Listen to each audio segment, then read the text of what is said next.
Muy bien. Vamos a tomarnos un minutito más por si necesitan ir al baño, ir a buscar agua o arreglar el mate, porque vi que Lauti estaba tomándose unos mates y ahí continuamos, ¿vale?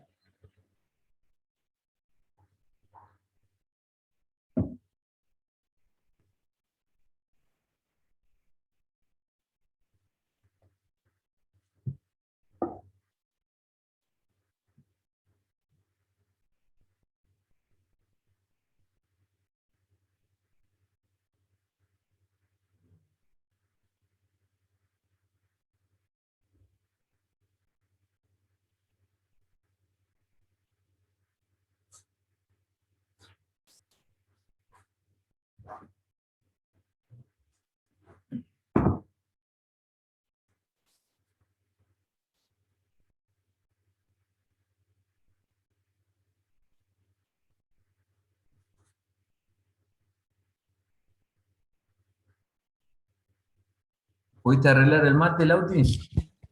Sí, estaba tomando un poquito ahí. Nada. ¿Sos de tomar mucho mate? Sí, por ahí cuando tengo muchas ganas de tomar, me bajo 2 termos. Es una compañía el mate, ¿eh? Cuando uno estudia es una compañía. Sí, Bueno, genial. Vamos a continuar entonces. Vamos a continuar con la descripción esta que tenemos del taladro de pie.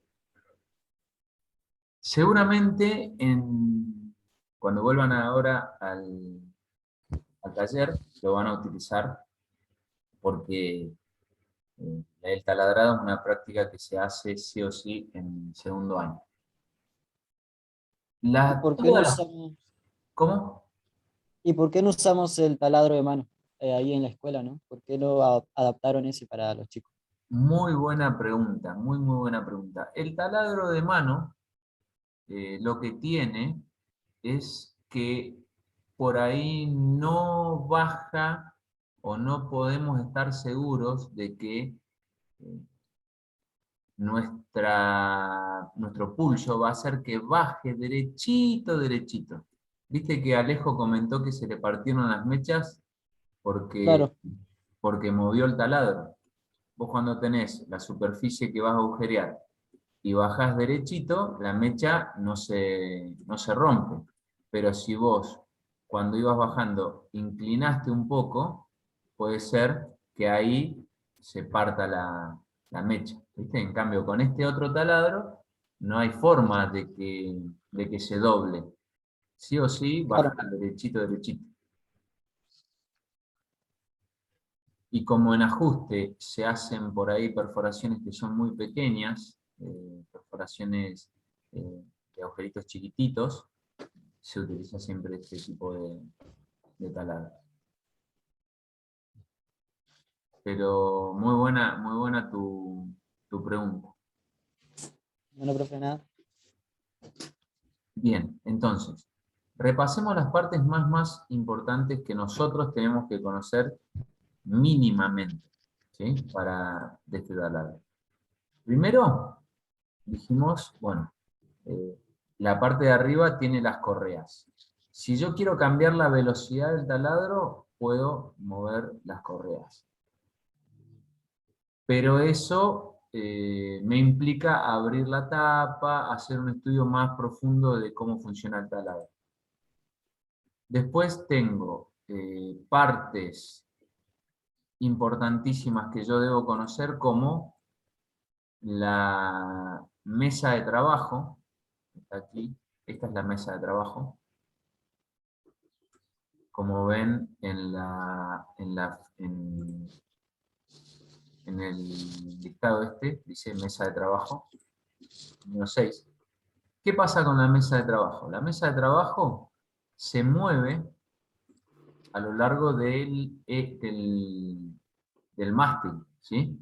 De lo que sería la columna, ¿sí? Esta columna que está acá, columna o pie, es la que hace que se pueda mover la mesa de trabajo, para arriba o para abajo. Yo aflojo la manija, esta manija de elevación, la número 11, la aflojo, y puedo subir o bajar para alejar o acercar del mandril la mesa de trabajo. Esta distancia la puedo hacer más grande o más pequeña. Y el número 10 dice acá cremallera. La cremallera está sobre la columna. ¿Sí? La cremallera está sobre la columna. ¿Alguien sabe qué es una cremallera? No. Podría decirle, capaz que estoy mal, pero Diga, no hay ningún problema. Que acá es estamos tipo todos una, para hablar. es tipo una corredera que sirve para ir ajustando, no sé, como esto, como la mesa, ¿no? Dependiendo de la altura, lo vamos, no sé, haciendo tipo palanca o vamos enroscando y eso va apretando o bajando y subiendo. Exactamente. Muy bien, Lauti. Genial. Es eso.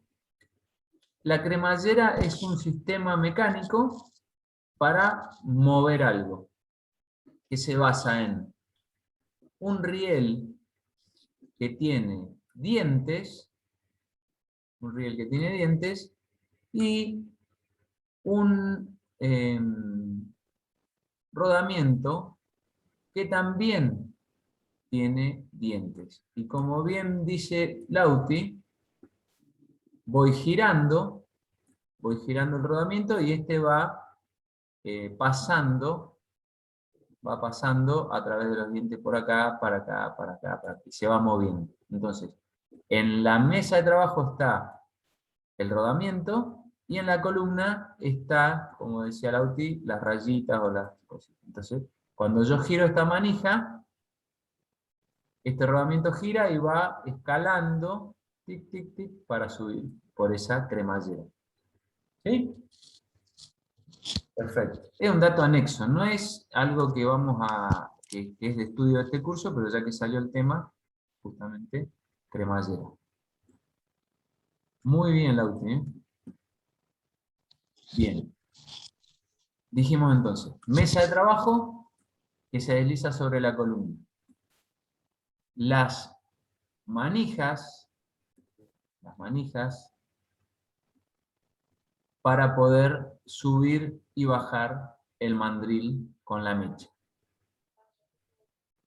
Y en esta mesa, acá no, en esta imagen no está justamente, pero va una pequeña morsa. Una pequeña morsa, ¿se acuerdan qué era la morsa? Eh.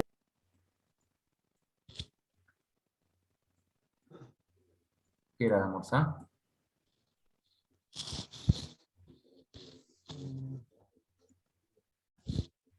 Si la quieren Ah, saber. sí, ya me acordé. Se la había preguntado, ¿es para apretar los elementos? ¿Sirve como algo para sostener los elementos, ya sea con los Exactamente, materiales? exactamente, sí. La morsa sirve para sostener los elementos. Ahora yo acá te voy a buscar, para que me quede claro, una imagen que no es la morsa del animal, ¿no? Claro.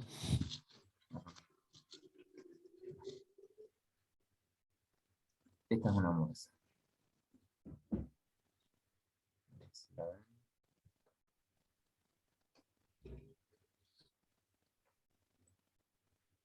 Bueno, ahí se ve. Sí, profe. Buenísimo. Esa es una morsa.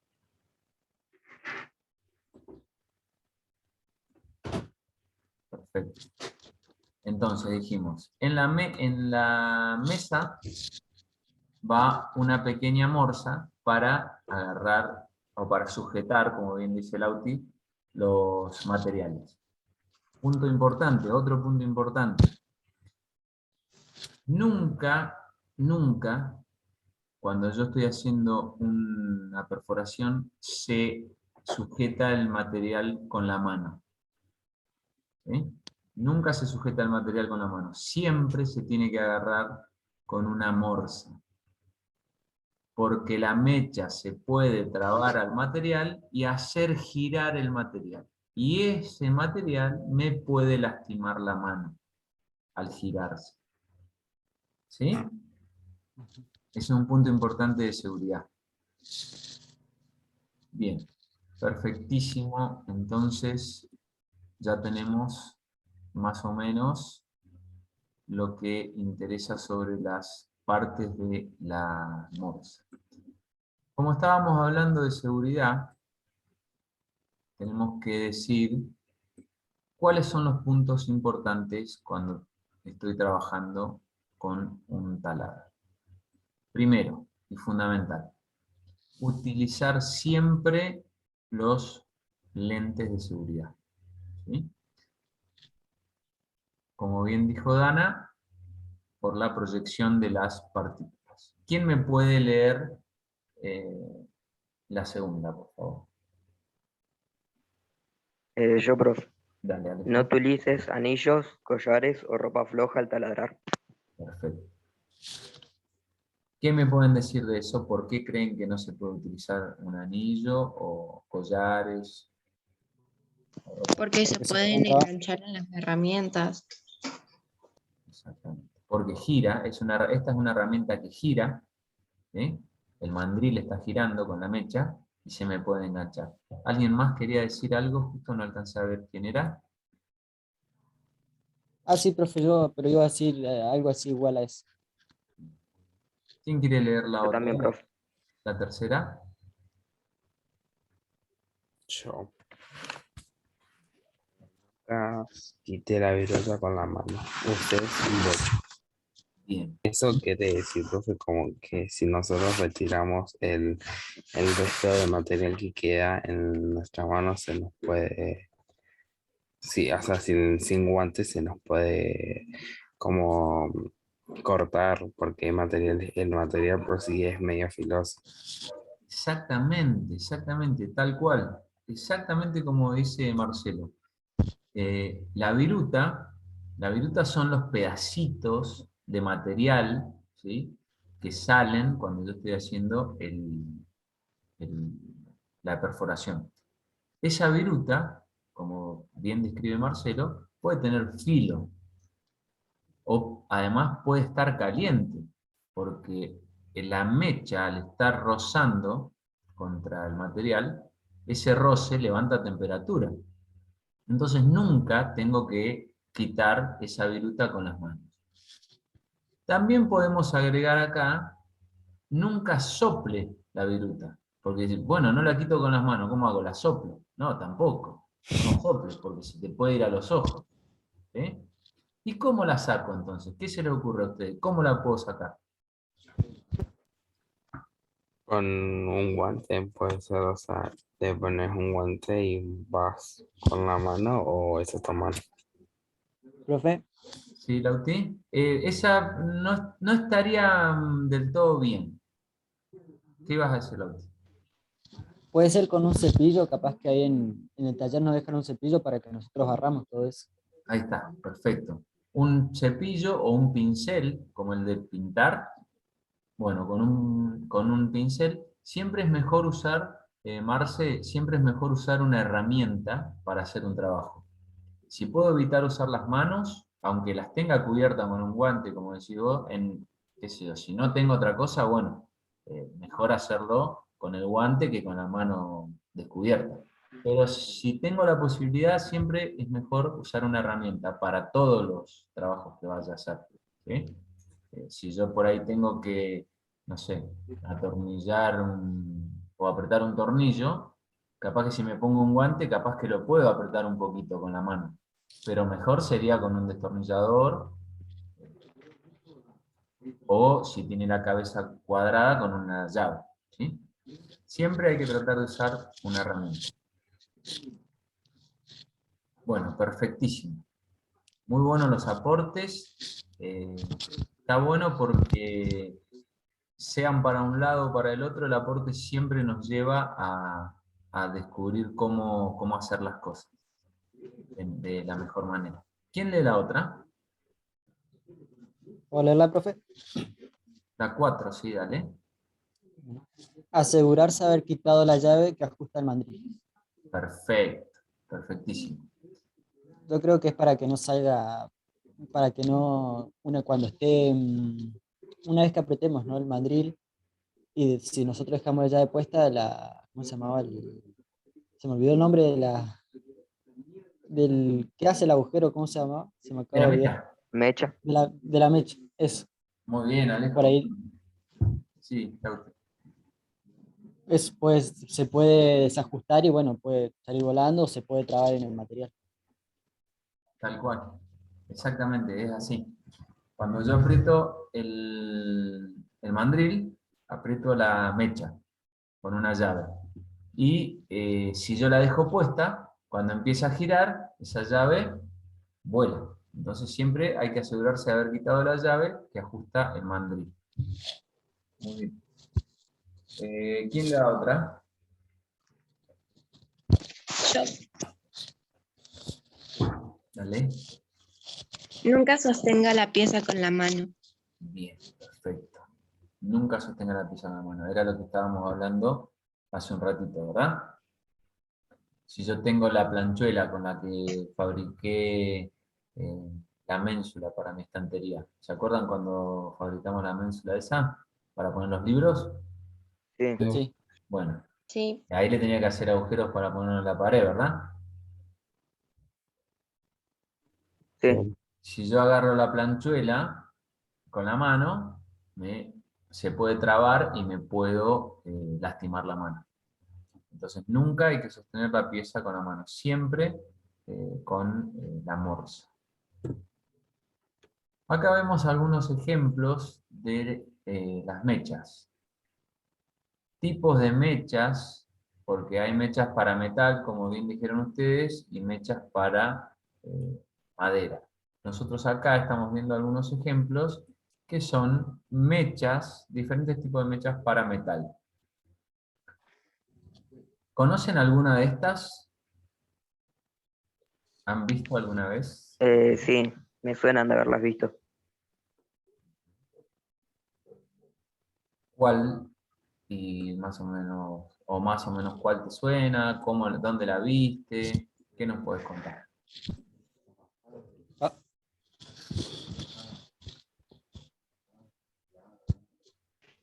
Ah, estaba muteado y estaba hablando. Ah, Mi papá tiene una caja que tiene diferentes mechas.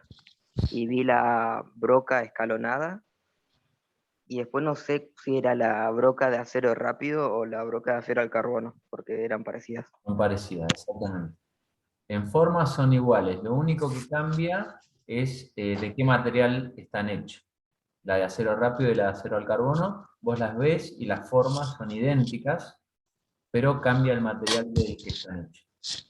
Y la broca escalonada, ya que justo dijo Alejo, la nombró, si vemos acá, es como un cono, ¿sí? Es como un conito, como un triángulo.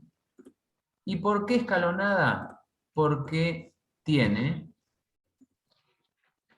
un escalón ahí, otro escaloncito, y va creciendo el cono, pero de manera escalonada. Entonces, ¿qué me posibilita eso? Me posibilita que depende hasta qué profundidad yo la empujo, va a ser el diámetro del agujero que voy a hacer. Si yo la empujo poquito, la hago penetrar poquito, va a ser un agujero chico. Si yo la voy empujando y haciendo penetrar cada vez más, cada vez va a ser un agujero más grande, porque se dan cuenta que hacia abajo es cada vez más grande. ¿Sí? sí, profe. Entonces, lo que tengo acá son muchas mechas en una. No tengo que tener una mecha para hacer un agujero chico, otra mecha para hacer uno más grande, otro más grande, otro más grande. Tengo una mecha y con esa mecha puedo hacer diferentes diámetros de agujero. Lo que nombra... ¿Alguien más quería decir algo? Si había visto alguna de estas mechas o algo. Por mi parte, profe, he visto la bronca de acero rápido, o alguna que es media parecida, y la bronca de acero al carbón. De acero al carbono. La broca es. Broca, no es bronca, ¿eh? Bronca es el enojo. Ah, Es broca, bronca. Bueno. sin la N. Sí, las de acero rápido o las de acero al carbono son las más comunes, son las que más se ven. Esas van a ver siempre. O sea, las van a ver casi siempre, ¿no? ¿Querías decir algo, Dana? Sí, que yo también más que nada había visto esas dos. Tal cual. Bien. Y las de la que dice acá cortador angular, esta,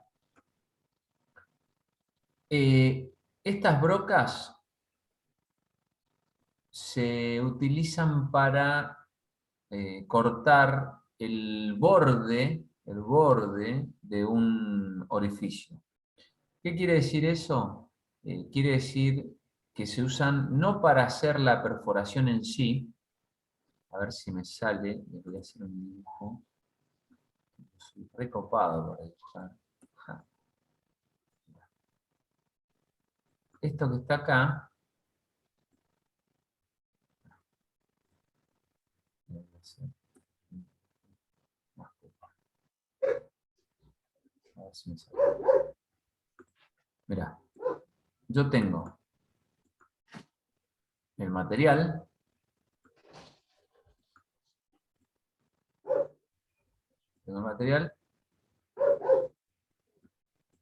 lo rayo porque es como nos enseñó Dana, es el corte. Y en esta parte de acá en el medio, en el espacio este que quedó, es la perforación que yo hice con mi mecha. ¿Sí? Lo que está acá, lo violeta es la mecha. Entonces yo hago la perforación.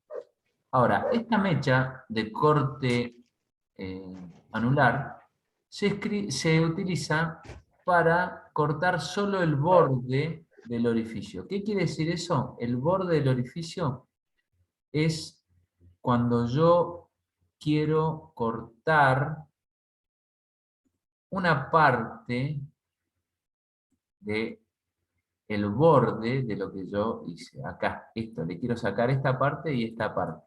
¿Para qué?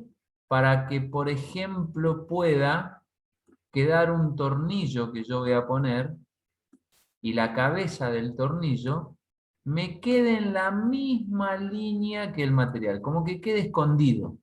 ¿Viste? ¿Se alcanzó a entender lo que quise explicar? Sí, profe. Sí, profe. Bien, fenómeno. Buenísimo. Buenísimo.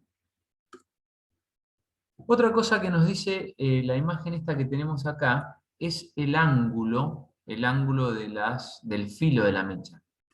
Si nosotros vemos el ángulo que se forma en su punta, puede variar. Puede variar de ángulo entre 118 o 135 grados. Acá, este ángulo así. Y eso hace que la mecha sea apta para perforar materiales más blandos o materiales más duros.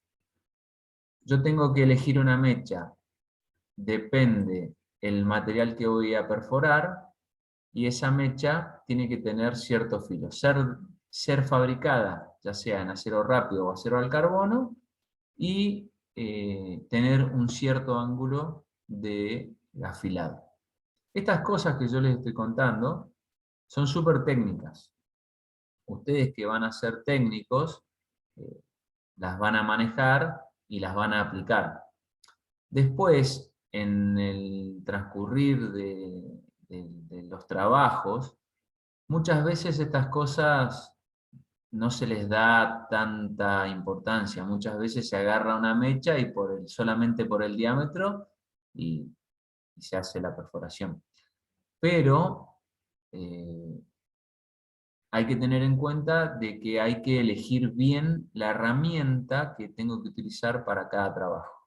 Si yo quiero ser específico en lo que estoy haciendo, tengo que saber elegir la herramienta específica para el trabajo que voy a hacer.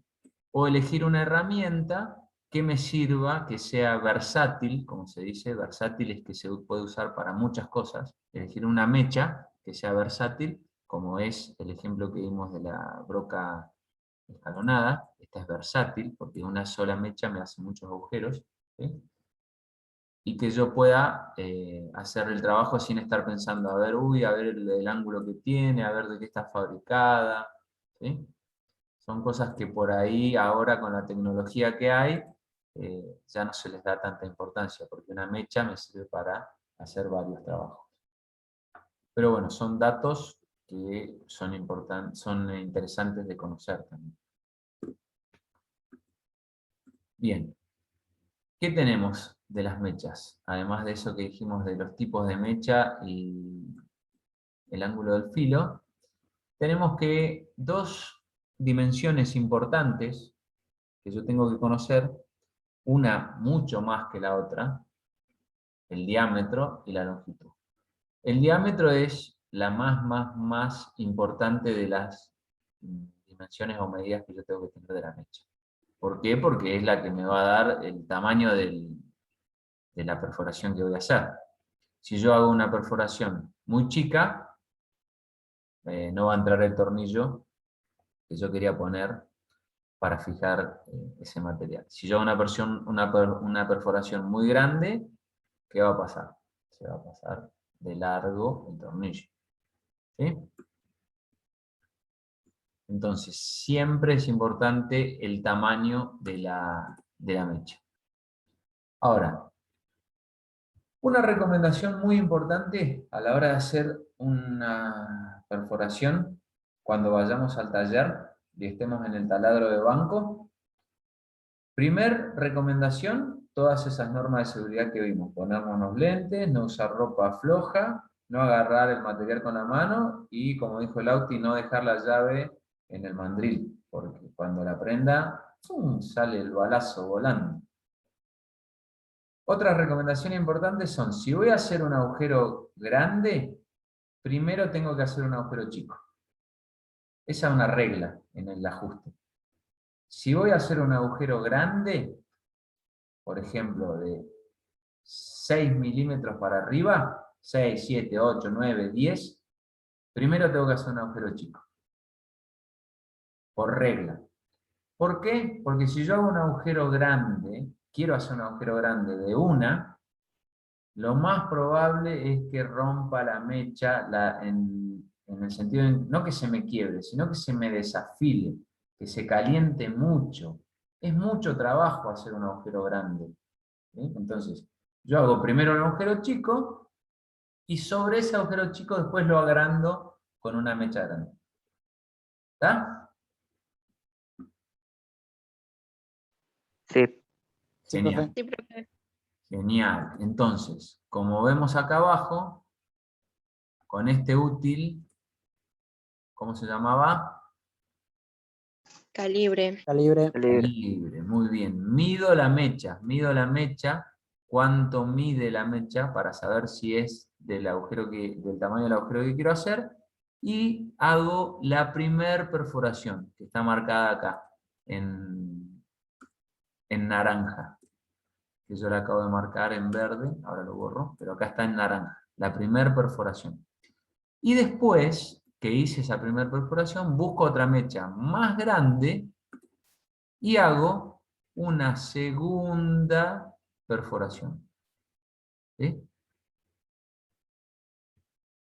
Perfecto. Regla general, si voy a hacer un agujero grande, primero hago un agujero chico. Para hacer una perforación, como dijo Lauti en su ejemplo, a veces quiero hacer el agujero y la mecha se me va para todos lados. Para que no pase eso, para que la mecha no se deslice para todos lados, lo que tengo que hacer es marcar con el granete el punto centro donde va a ir la mecha. Este es el granete, marco el punto centro, entonces como ya hago una especie de huequito en el material, la mecha directamente va a hacer bien la perforación en ese lugar. No se va a ir ni para un lado ni para el otro. ¿Está? Sí. Perfectísimo. Bueno, lo que vamos a hacer ahora va a ser ver un pequeño videín.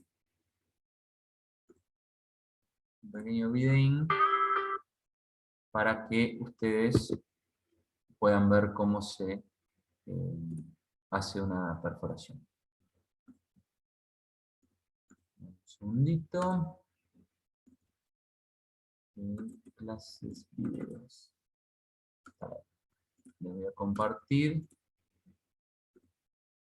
Compartir sonido, optimizar clip.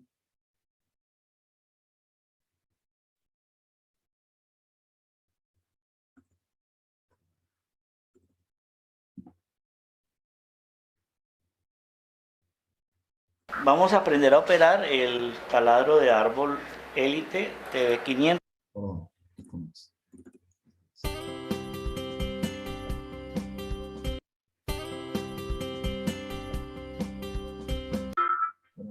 Profe, no se está viendo. Sí. Me encuentro, perdón. Gracias por avisarme. Acá.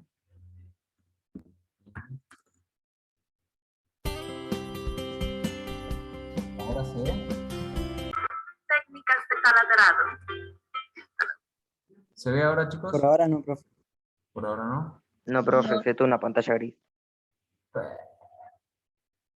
A ver, un segundo. Un segundo.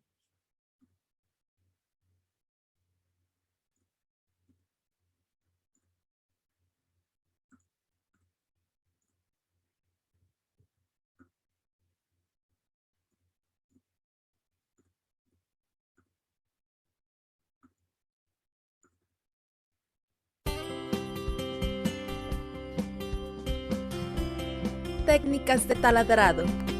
El taladrado es una operación realizada para la perforación de agujeros mediante una máquina llamada taladro, que puede ser manual o estacionario, y con herramientas de corte llamadas brocas. Para un taladrado correcto, se requiere que la persona mecánica realice las siguientes actividades que garantizan el proceso idóneo. 1. No se ve Seleccione nada, y profe. corte el material. ¿No se ve? Solo se escucha, profe. Oh. A ver. Se ve negro, toda la pantalla negra. ¿Puedo creer? Yo estaba re seguro que se estaba viendo. A ver. Dame un segundo.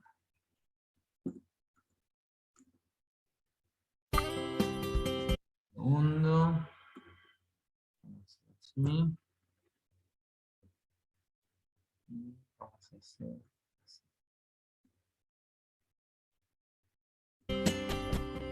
Ahora. Técnicas de taladrado. Sí, profe. Sí.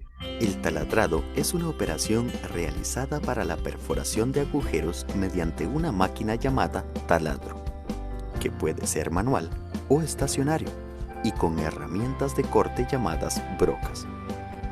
Para un taladrado correcto, se requiere que la persona mecánica realice las siguientes actividades que garantizan el proceso idóneo. 1. Seleccione y corte el material requerido para la práctica. 2. Elimine las rebabas con una lima o con el esmeril para eliminar filos peligrosos.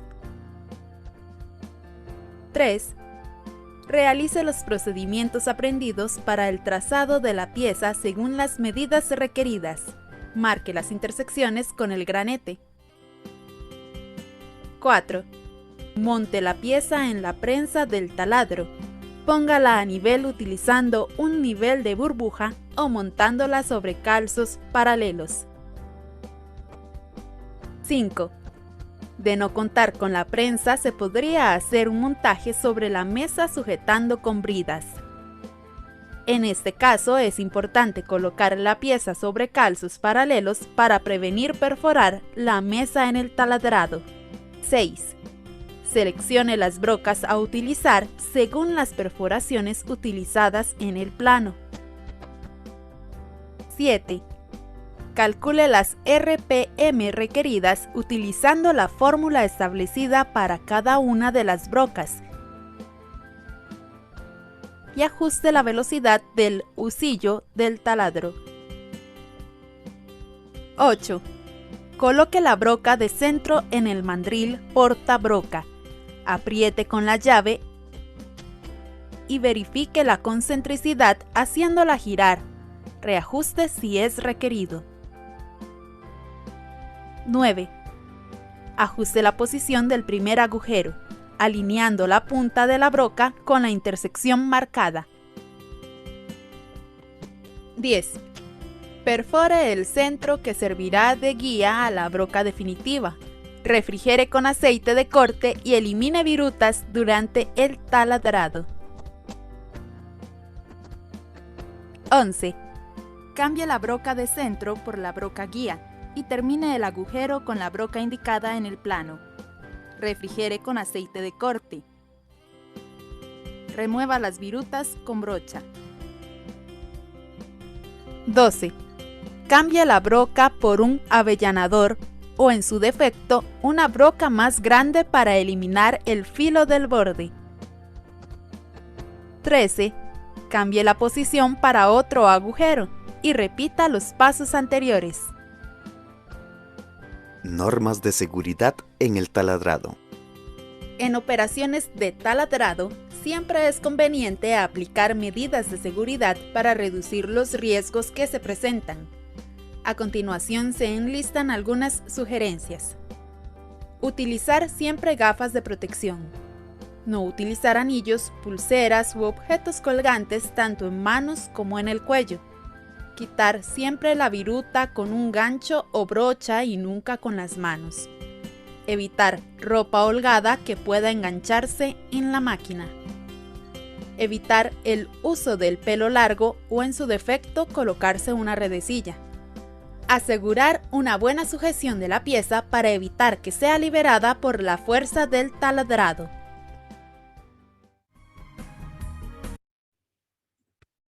Buenísimo. Eso fue el video sobre cómo hacer un taladrado y las normas de seguridad, que fue más o menos lo que charlamos durante la clase. Así que, a modo de cierre, les voy a pedir si me regalan unos 2-3 minutitos más. En otra, vamos a salir y entrar a